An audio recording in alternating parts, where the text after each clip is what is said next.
Between sleep deprivation and hectic schedules, parents don't always have time to decipher the tax code. Hi everyone, and welcome to another segment of Tax and Business Matters. I'm your host, May Watson. In this series of shows, we will be learning 10 tax mistakes parents often make.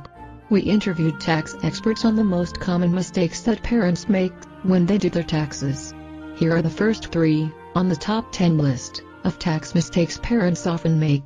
Number 1. Failing to quickly get a social security number for a new child. Mark Lushcombe, principal federal tax analyst for the tax firm CCH, says that even newborns need social security numbers right away.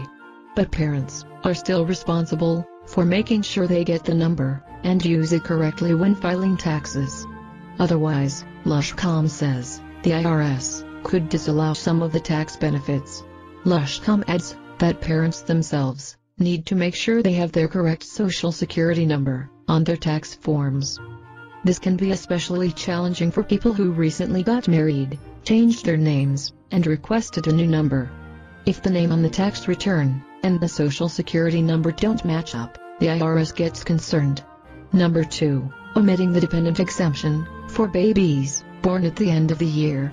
Even babies born on December 31st provide their parents an entire year's worth of exemption status.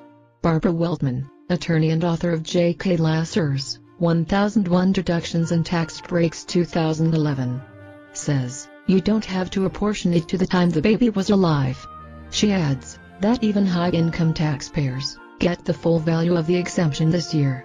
Number 3. Overlooking the adoption credit. This credit, which can be worth about $13,000, is designed to alleviate some of the expenses associated with adopting a child. But because adoption often takes more than 1 year, and involves many types of expenses, parents can get overwhelmed with the paperwork. Bob Myun, vice president of TurboTax, recommends keeping careful track of receipts, then filing for the credit the year of the adoption. That's about it for today's Tax and Business Matters. Join me again next time, as we continue to find out more about the top 10 tax mistakes parents often make. You can visit us online at www.howtodouryourowntaxes.com.